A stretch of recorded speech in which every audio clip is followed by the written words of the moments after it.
Бүгін рухани жаңғыру бағдарламасының осы жылға арналған жоспар бекітілді. Биыл ол ұлттық бірегейлік және прагматизм сынды идеологиялық құндылықтарды насихаттау бағытында жұмыс істейді деді мемлекеттік хатшы Қырымбек Көшербаев. Бағдарлама аясында биыл қандай жобалар іске асырылады? Ғайза Мұхамеджанованың материалында. Былтыр елімізде туған жер жобасымен 60 миллиард теңгеге 1000-нан астам әлеуметтік нысан бой көтерген. Ал ауыл ел бесігі бастамасы аясында 500-ге жуық инфрақұрылымдық жоба іске асқан. Ұлттық комиссия отырысында Қырымбек Көшербаев рухани жаңғыру бағдарламасының кейбір жобаларын нәтижелі деп бағаласа, кейбірін белгіленген межеден аспады деп сынға алды.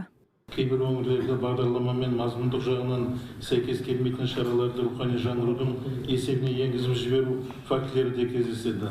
Мұндай науқаншыл әрекеттер бағдарламаны және биліктің беделіне нұқсан келтіреді, әсіресе бағдарламаның құнын түсіретінін түсінуіміз керек. Сондықтан барлық атқарушы органдар бағдарламаны жүзеге асыруда білім және ғылымға құштарлық, еңбексүйгіштік, ұлттық және өркениеттік құндылықтарды насихаттау сияқты шараларға басымдық беру керек.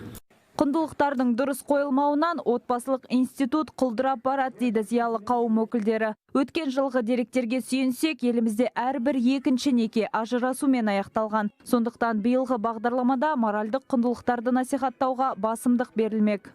Прагматизм дегеніміз не? Ол ең бірінші біздің ұлттық байлығымызға, өзіміздің өмірімізге, өзіміздің байлығымызға керек болатын болса, соған өте үлкен жауапкершілікпен қарау деген сөз. Егер азамат өзінің тіршілігіне, өзінің отбасына, өзінің өміріменен, өзінің дүниесіне жауапкершілікпен қарай алмаса, ол мемлекеттің байлығына да жауапкершілікпен қарай алмайды. Сондықтан біздің санамызда ең негізгі мәселе өзіміздің отбасымыздан басталатын құндылықтарды жөндеуіміз керек. Биыл бағдарлама аясында отбасылық құндылықтарды дәріптеп, дәстүрлі музыканы насихаттайтын жобалар іске аспақ. Сонымен қатар балаларға арналған анимациялық роликтер дайындалады. Ал Абай Құнанбайұлының шығармалары мен өзге де көркем туындыларды кеңінен тарату үшін арнайы аудиожазбалар әзірленбек. Бұл рухани жаңғырудың жалпы бағыты дұрыс деп есептеймін. Бұл бір. Бірақ біздің рухани әлемімізде не көп пікір көп. Әркім әртүрлі. Тіпті бүгінгі тәуелсіздікке, бүгінгі тілдің проблемасына 40 адам отырса 40 түрлі пікір айтады. Бұл не деген сөз? Бұл құндылықтар жүйесі бізде әлі қалыптаспай жатыр. Адамзатқа ортақ құндылықтар бар.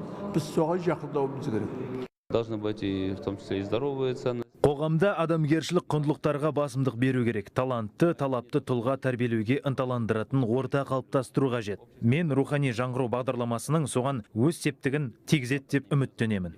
Рухани жаңғыру бағдарламасының биылғы жоспарында іс-шаралар саны былтырға қарағанда 2 есе қысқартылды. Жобалардың тиімділігін тексерген комиссия осындай шешімге келген. Ең бастысы форумдар мен конференциялар жаңа бағдарламаның тек 1/3 бөлігін құрайды. Ал қалған жобалар еліміздің тарихы мен мәдениетін танытып, білімін тереңдетуге бағытталады. Ғазиза Мұхамеджанова, Өмірбек Ізімов, Хабар 24.